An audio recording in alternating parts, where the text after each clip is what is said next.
niya at mahalin siya alinsunod sa utos ng Diyos sa banal na matrimonyo ng pag-aasawa. Yes, Pastor. Ay, yes naman. Oh gosh. Isipan. Yes. Ako si Sydney. Ako si Sydney. Tinatanggap kita, Maripe, Tinatanggap kita, Marife, na maging tunay kong asawa. na maging tunay kong Ako'y asawa. nangangako Ako'y na nangangako maging tapat sa iyo na magiging tapat sa iyo at sa tuwing iingatan ka, at sa tuwing iingatan ka, mamahalin, mamahalin, tatangkilikin sa tatangkilikin hirap at ginhawa, sa hirap at sa kayamanan sa kayamanan o kahirapan, o kahirapan, sa karamdaman sa o karamdaman kalusugan, o kalusugan, habang tayo'y nabubuhay. habang tayo'y nabubuhay. Ako si Maripe. Ako si Marife. Tinatanggap kita, Sydney, Tinatanggap kita, Sydney, na maging tunay kong asawa. na maging tunay kong asawa. Ako'y nangangako Ako'y na nangangako maging tapat sa iyo. na maging tapat sa iyo. Sa tuwin ay iingatan ka, Sa tuwin ay iingatan ka, mamahalin at tatangkalikin ka. mamahalin at tatangkilikin ka. Sa hirap at ginhawa, Sa hirap at ginhawa, sa kayamanan o kahirapan, sa kayamanan o sa kahirapan, karamdaman o kalusugan, sa karamdaman o kalusugan, habang tayo'y nabubuhay. habang tayo'y nabubuhay. Ngayon, malayan. Una sa lahat, magpapasalamat ako sa Panginoon na dinig niya ang panalangin ko noon. Akong makaka-girlfriend man ako, ay sana siya na rin ang babaeng makakasama ko.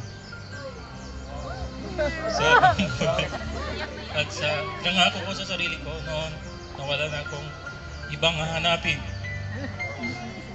at mamahalin bukod sa Kanya. Kaya nagpapasalamat ako ngayon sa Panginoon na nasa harap ko na siya ngayon. Miss Marife Manuel, ikaw yung babaeng binigay sa akin ng Panginoon na mamahalin sa panghabang buhay. Kaya pangako ko sa iyo na alagaan kita, re-respetuhin at mamahalin. At magkasama nating harapin ang new chapter ng buhay natin bilang mag-asawa. Sa hirap man o ginhawa, ay mamahalin ka. I love you so much and happy anniversary. Oh, anniversary pala nila.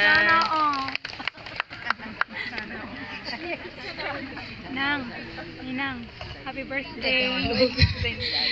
Nang, handaan mo na. Happy 12 years anniversary. Sid, pogi mo ngayon. Ayan. More than a decade na mag-boyfriend and girlfriend tayo. Not too easy for me kasi LDR tayo. But then, pinatunayan mo that your love is genuine. Your faithfulness is genuine. And you're always there for me in ups and downs. And finally, we're here. Kinakasal na. Yung hinihintay natin.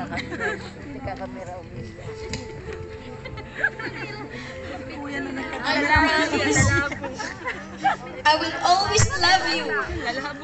Through thick and thins, in ups and downs, and in tears of joy. Hindi magbabago yung pagmamahal ko sa'yo. I will submit to you bilang asawa mo dahil yun din po ay biblical. I love you so much, Sydney Milan Basagan. And finally, I am Mrs. Basagan. Amen. Amen. Palakpakan po natin. Hindi pa po pala tapos.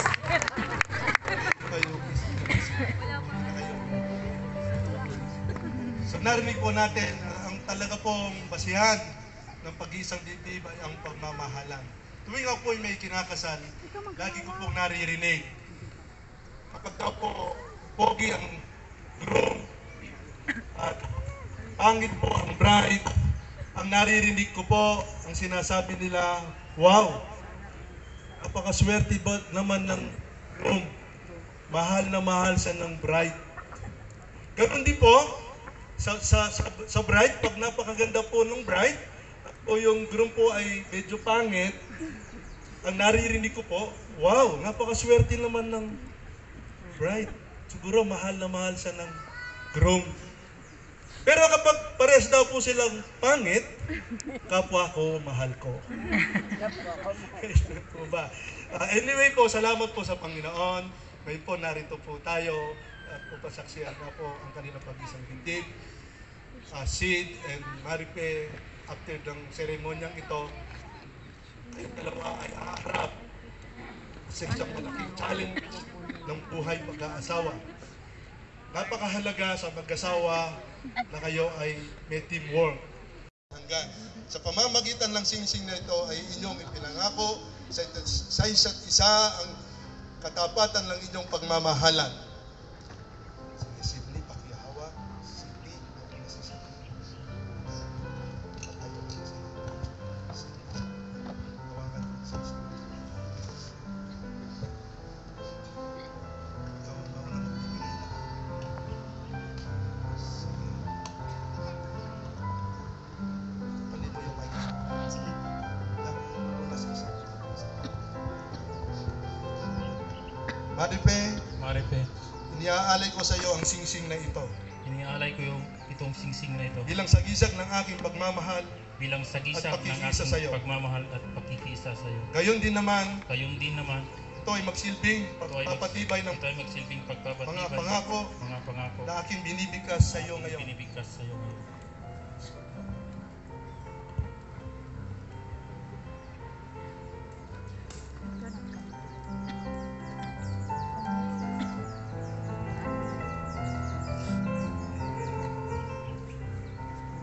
Sydney, Sydney, inaalay ko sa iyo inaalay ko sa iyo ang singsing na ito ang singsing na ito bilang sagisag ng aking pagmamahal. bilang sagisag ng At aking pakikiisa sa iyo. pagmamahal at pakikiisa ko sa iyo. Gayon din naman, Gayon din naman, ito ay magsilbing pagpapatibay ito'y magsisilbing magpapatibay ng mga pangakong aking binibigkas sa iyo ngayon. ng mga pangakong binibigkas ko sa iyo Ngayon. ngayon.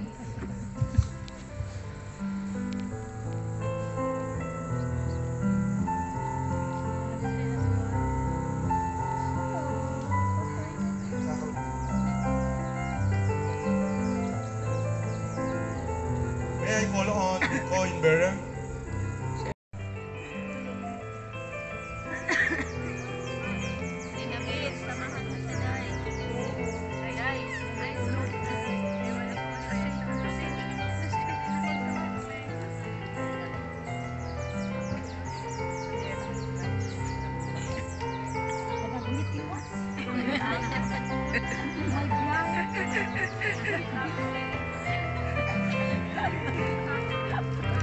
Tawa siya. Ito ay tandaan ng pagkapalang material na galing sa Diyos. Gamitin ninyo ang pagkapalang ito sa pagbubuo ng inyong pamilya, sa tahanan at sa pagtustos ng pangangailangan ng buong pamilya. Naway manatili sa inyo ang pagbibigayan, iwasan ang hindi pagkakaunawaan dahil lamang sa salapi at maging mabuti kayong dalawa at iwala ng Diyos sa lahat ng inyong tinatangkilik. Tanggapin ninyo ang aras na ibig.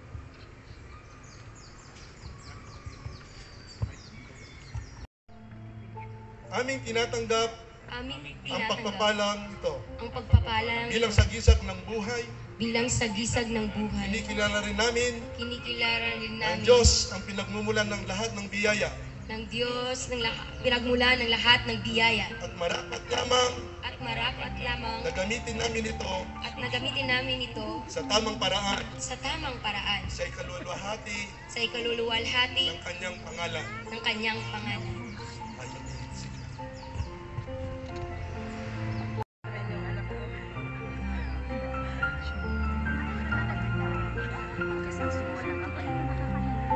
Tanggapin ninyo ang salita ng Diyos, ang Biblia na siyang sandigan ng ating pananampalataya sa Panginoon.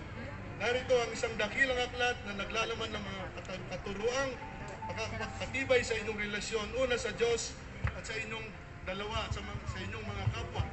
Ugaliin ninyong mag-asawa na laging manalangin at basahin ang kanyang salita, sapagkat sa pamamagitan lamang nito, kayo lalong titibay. Tanggapin ninyo.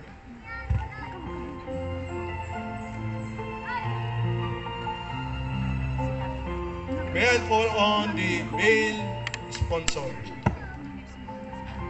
Ang babae bilang tanda ng kanyang pagpapasakop sa pamumuno ng kanyang asawa. Ang pagtakip naman ng belo sa balikat ng lalaki ay tanda ng pagpapasan niya ng kanyang responsibilidad sa pagkakaloob ng pangangailangan ng pamilya.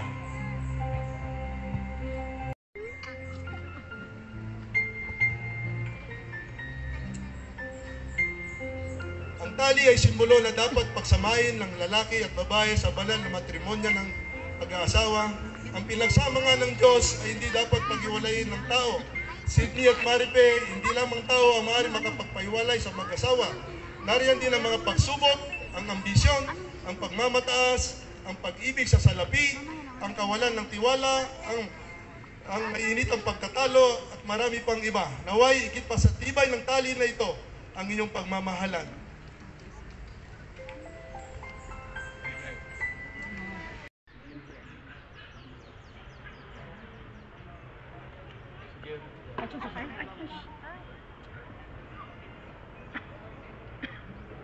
Meron na isang kapahayagan na kahit sa pinakamalalim na bahagi naman ng inyong buhay, ang liwanag na nagmumula sa Diyos sa pamamagitan ng ating Panginoong Yesus ang sa inyo'y gagabay at magbibigay ng panibagong pag-asa. Lagi ninyong tatandaan ang pangako ng Panginoon. Ako ang ilaw ng sanlibutan. Ang sino man ang mananampalataya sa akin, ang sino mang sumunod sa akin na hindi na kailangan lalakad sa kadiliman. Sa halip, siya ay lalakad sa liwanag ng buhay.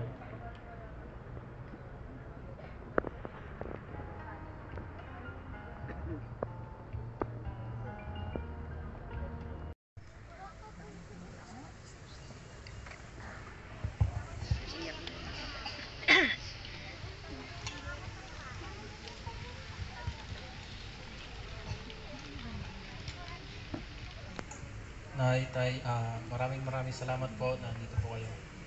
Salamat po sa suporta at sa pagmamahal po ninyo. Amen. Ayan, so, Nanay, Tess, and Tatay Danny, salamat po ng marami. Wala man pong material na bagay na ibibigay, but then, taos puso po akong nagpapasalamat sa inyo na naririto po kayo para i-witness po yung kasal po namin ni Sid. At mahal na mahal po namin kayo, mahal na mahal kita. Nay, Tay, di po magbabago yung pagmamahal ko sa inyo kahit po may asawa na po ako. Ayan, so I love you so much and ayan, love lots, muah. Ayan.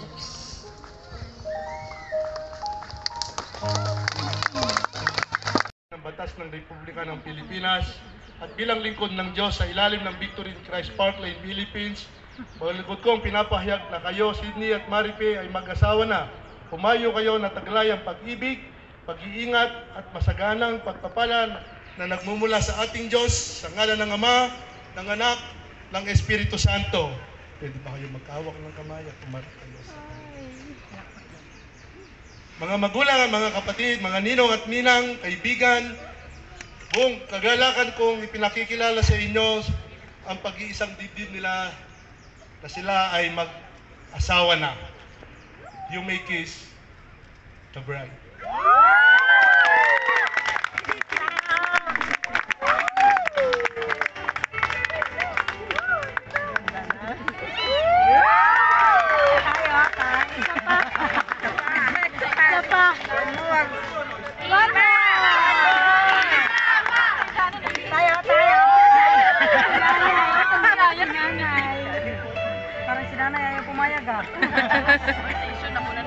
Salamat po sa Panginoon at palain po tayong lahat. Victorian po.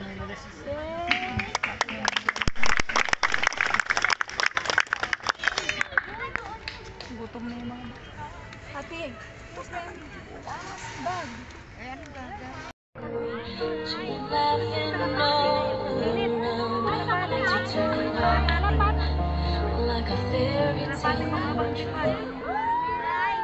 Sitting by